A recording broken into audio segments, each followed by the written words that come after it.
Life has a funny way of turning everything upside down with the slightest changes. 7 years, 7 freaking years with my wife Megan, collapsed in an instant. Honestly, I should have noticed the signs earlier, but looking back, I couldn't have imagined things were so tangled. Everything spiraled out of control because of one trip. A stupid trip I never thought would change everything. Specifically, a trip to Las Vegas that was supposed to be the perfect escape from the everyday problems that had built up over a long time. It wasn't just a trip for Megan and me, it was our little, tight-knit group trip with close friends. There was Bart, my best friend, and Kate, her sister, who was 6 years younger than me. She was 26, a whirlwind of energy. She had this magnetic personality that everyone noticed. Confident, flirtatious, and always the life of the party. Megan and Kate were close, though their relationship was complicated, as is often the case with sisters. Megan was always the responsible one, while Kate thrived in chaos, soaking up attention wherever she went. She was the one without whom this trip wouldn't have happened if she hadn't praised it as the wild getaway we all needed, filled with unforgettable memories and reckless fun. If Megan hadn't pestered me to finalize plans and ensure everyone could commit, we probably never would have gone. The plan was simple: 1 week in Las Vegas. We would hit all the hot spots, try all the absurd things the city had to offer, and let loose. It was supposed to be pure fun, no drama. For the first 2 days, everything went exactly as planned. We spent our nights hopping from casino to casino, sipping expensive cocktails, and making questionable bets. By day, we relaxed by the pool, laughing about the previous night's antics. For a moment, it felt like we were living in one of those movies where everything sparkles with excitement. Then came the third day. That's when things began to fall apart. Kate told us she wanted to meet a friend that day. His name was Brad, a successful colleague she hadn't seen in months. He lived in the same city as us, but their schedules never aligned. When she mentioned it, I didn't think much of it because I had no right to be upset and stop her from meeting someone she'd been wanting to see for so long. So Bart and I both told her it was fine. It was just one day out of the week, no big deal. But Megan saw it differently. She was furious, pacing around the hotel room as we prepared for breakfast. Why couldn't she wait until the trip was over? Megan snapped, crossing her arms. She has all the time in the world to see Brad. Why does it have to happen now? I tried to calm her down. Megan, it's just one day. Let her do what she wants. We still have the rest of the week together. But she wouldn't accept it. You don't understand, she said, glaring at me angrily. She's selfish as always. She can't even put family first for 1 week. Bart chimed in, trying to defuse the situation. Hey, it's not like she's abandoning us forever. She hasn't seen this guy in years. Let her catch up. It's no big deal. That seemed to anger Megan even more. You're all idiots if you think this is okay, she said, her voice dripping with disappointment. She's ruining the trip. From that point, tensions escalated. Megan and I ended up arguing all evening, with me trying to explain that her sister deserved a bit of freedom and Megan insisting that Kate was being inconsiderate. By the evening, I was exhausted. I gave her an ultimatum. Either let Kate enjoy herself, or we cut the trip short and go home. I thought Megan, who had been looking forward to this vacation so much, would relent. And she did. But not without slamming doors and muttering under her breath about how I was siding with Kate. The next morning, Kate went off to meet Brad, and Megan spent most of the day in a foul mood. The tension between them was palpable, and for the rest of the trip, they barely spoke. Bart and I tried to lighten the mood, but the atmosphere was ruined. What was supposed to be a carefree adventure turned into a week of awkward silence and forced smiles. Luckily, by the 7th day, Megan and Kate started talking again, at least on the surface. They weren't exactly warm and fuzzy, but they managed to exchange a few words without snapping at each other. I thought maybe we could salvage what was left of the trip and go home with good memories. At least, that's what I told myself at the time. Looking back, I realized that nothing had truly been resolved. Megan and Kate made peace on the surface, but resentment still simmered beneath. I didn't know it then, but this unresolved tension was about to lead to something I could never have foreseen. Something that would shatter everything I thought I knew about my wife, her sister, and the life we had built together. When we got back home from Las Vegas, I couldn't shake the feeling that something was off. At first, I chalked it up to the lingering tension from our trip, the arguments, the awkward silences, the way Megan and Kate had barely spoken until the very last day. But it wasn't just that. There was a shift in Megan's behavior, something subtle but undeniable. It started with her tone. Colder, more clipped.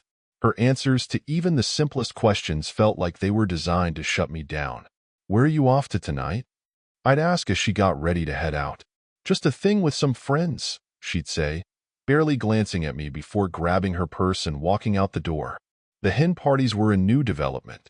She started going out more often, coming home late and dodging any follow-up questions about who she'd been with or what they'd done. I wanted to believe her. Maybe this was just her way of blowing off steam after a stressful trip. But the more I thought about it, the more uneasy I felt. The biggest red flag came when she started guarding her phone like it was a vault. Megan had never been the type to keep secrets, at least not with me. Her phone had always been an open book. We'd borrow each other's devices all the time without a second thought. But now, she'd snatch it off the counter the moment I walked into the room, or turn the screen away if I happened to glance in its direction. I tried to brush it off at first, telling myself I was just being paranoid. But the doubt gnawed at me, so one evening, I decided to confront her. I waited until dinner, figuring that sitting down together might make her more open to talking.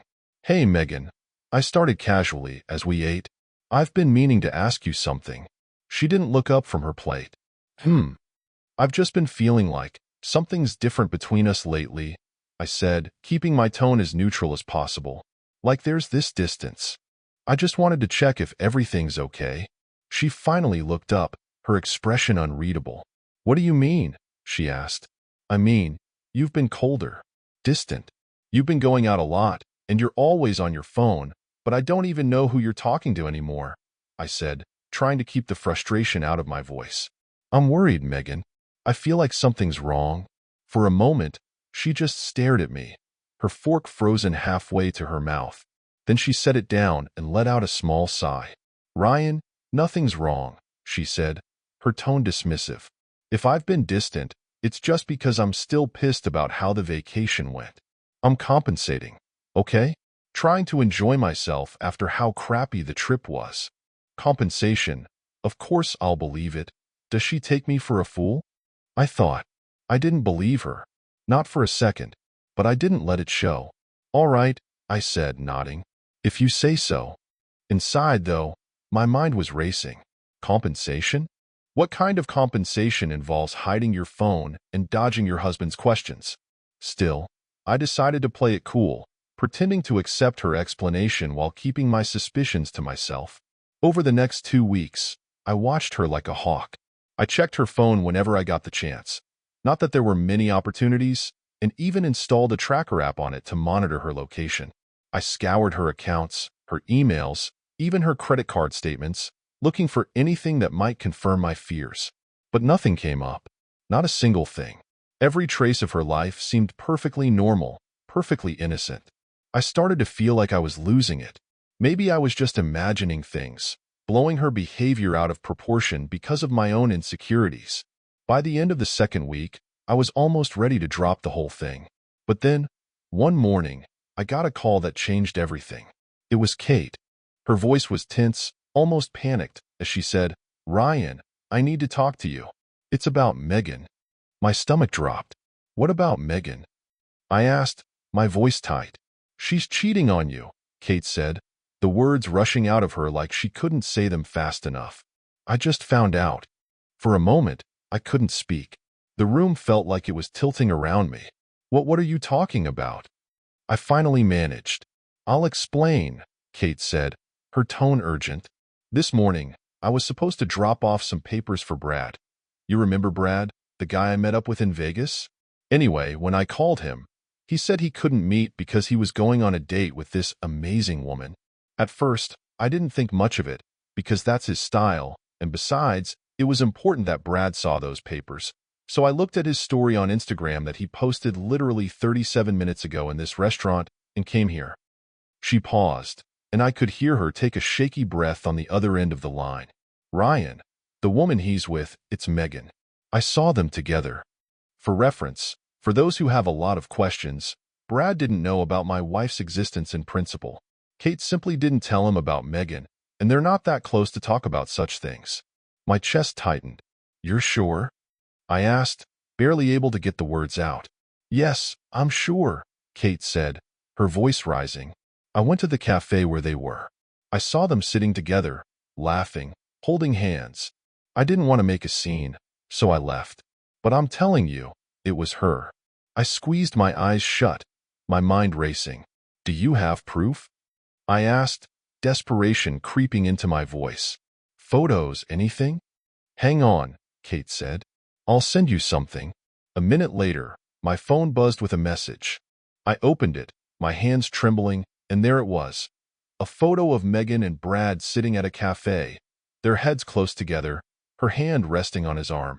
My heart started pounding so hard I thought it might burst. There was no mistaking it. It was her. For a moment, I just sat there, staring at the photo, unable to think or move. Kate's voice brought me back to reality. Ryan, she said, softly this time. I'm so sorry. I thought you deserved to know. After Kate sent me the damning photo of Megan and Brad together at the cafe, I asked her to hand the phone to Megan. I was done waiting.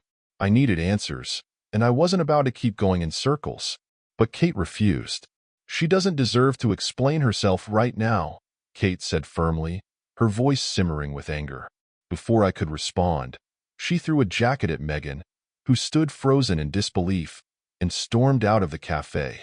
The commotion caught Brad's attention, and he stood up, looking confused and alarmed. Kate, what the hell did you just do? He asked, glancing between her and Megan. I decided to step in before things got any worse. I told Kate to hold off and put Brad on speaker. Brad, I said, keeping my voice as steady as I could, take the phone and step away for a minute. We need to talk. Brad hesitated but did as I asked, walking outside and finding a quieter spot. Once he was there, I filled him in on everything. Megan was my wife, Kate's sister, and the woman he'd been on a date with. I could hear his breath catch as the weight of the situation hit him. Ryan, Brad said after a long pause, his voice filled with regret, I swear I didn't know. Kate never mentioned anything about her sister being married, or that her sister was you. I feel sick. I would never have gone near Megan if I'd known. I believed him. Brad was many things, but a deliberate homewrecker wasn't one of them. I get it, I said, sighing. This isn't your fault. But I need you to give the phone back to Kate. I need to figure out where to go from here. When Kate came back on the line, her voice was softer, but still laced with frustration. What are you going to do now? She asked. I don't know, I admitted. It feels like Megan doesn't love me anymore. Maybe she never did. There was a long silence on the other end before Kate interrupted. Ryan, I know what's really going on. Her voice was firm, and I could tell she wasn't just speculating. Megan, she's jealous of me. She saw Brad as a way to one-up me. That's why she did this. The words hit me like a slap to the face. It all started to make sense. Megan's sudden interest in Brad, her hostility toward Kate, the way she'd been so secretive and defensive. Megan wasn't just cheating. She was using Brad as a tool in some twisted competition with her sister. Kate continued, her voice trembling. I think Megan wanted to take Brad from me, to prove something. Maybe she thought it would make her feel superior. I don't know. But I'm sorry, Ryan. I'm so sorry this happened. Her words cut deep. I'd spent years building a life with Megan, believing she loved me for who I was. Now, I realized she'd been treating me like a convenience. Someone who could provide the lifestyle she wanted while she indulged in petty games and shallow desires. It was almost too much to process. Kate must have sensed my turmoil because she added, I'm coming to you. You shouldn't have to deal with this alone. Before I could respond, she hung up, leaving me alone with my thoughts. I sat there for what felt like hours, replaying everything that had happened over the past few weeks. The tension, the lies, the photo of Megan and Brad. It all painted a picture I couldn't ignore. Megan hadn't just betrayed me as a husband. She'd disrespected our marriage, our trust, and everything we'd built together.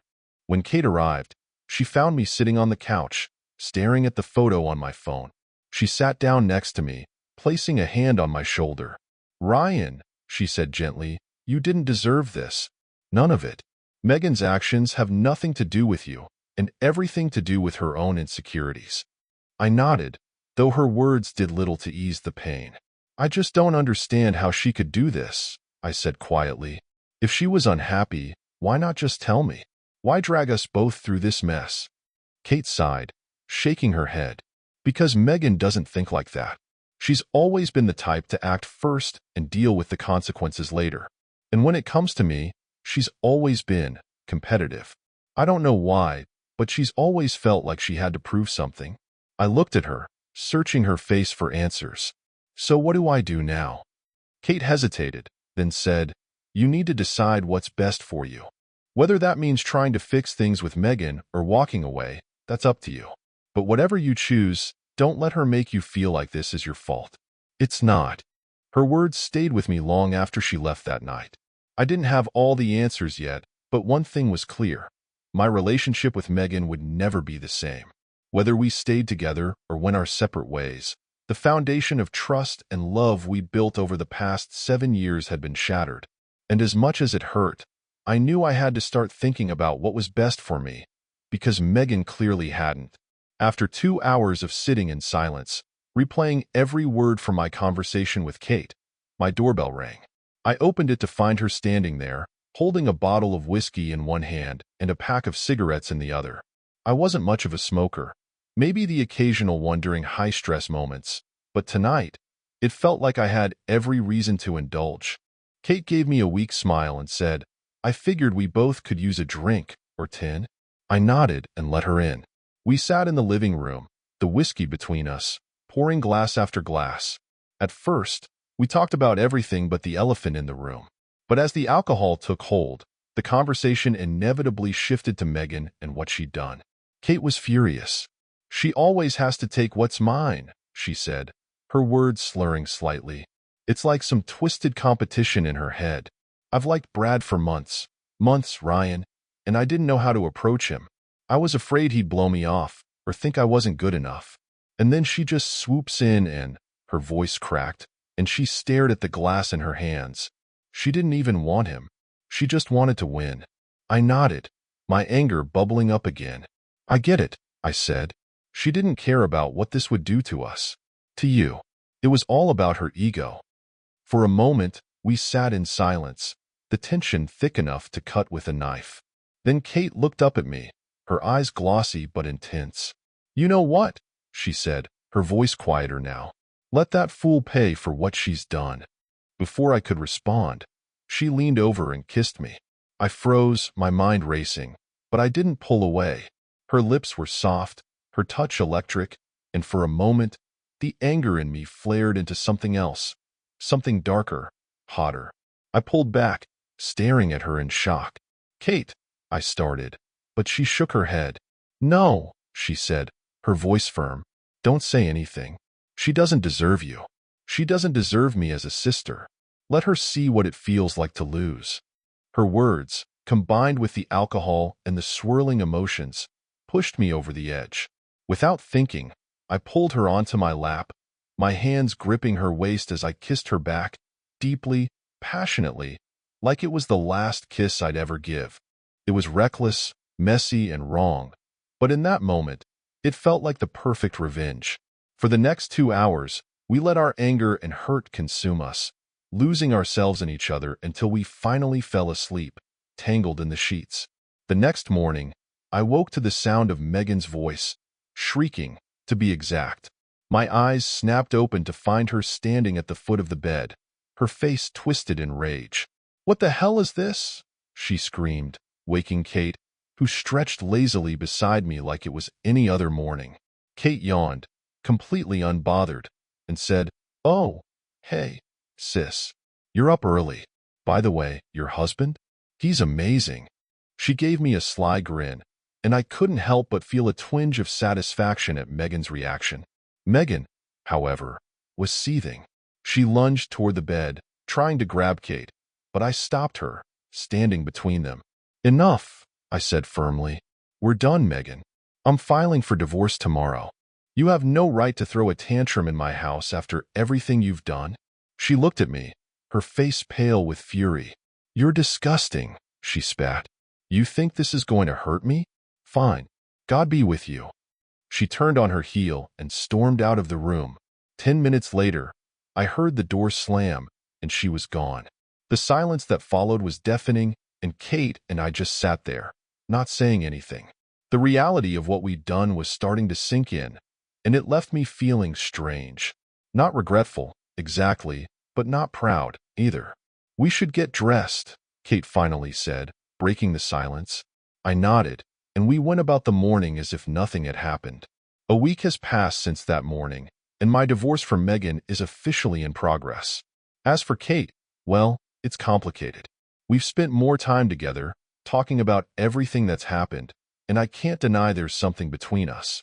It's messy and unconventional, but there's potential there, if we're both willing to work on it. I don't know what the future holds, but one thing is clear. Megan's betrayal was the end of one chapter in my life, and maybe, just maybe, Kate is the start of something new.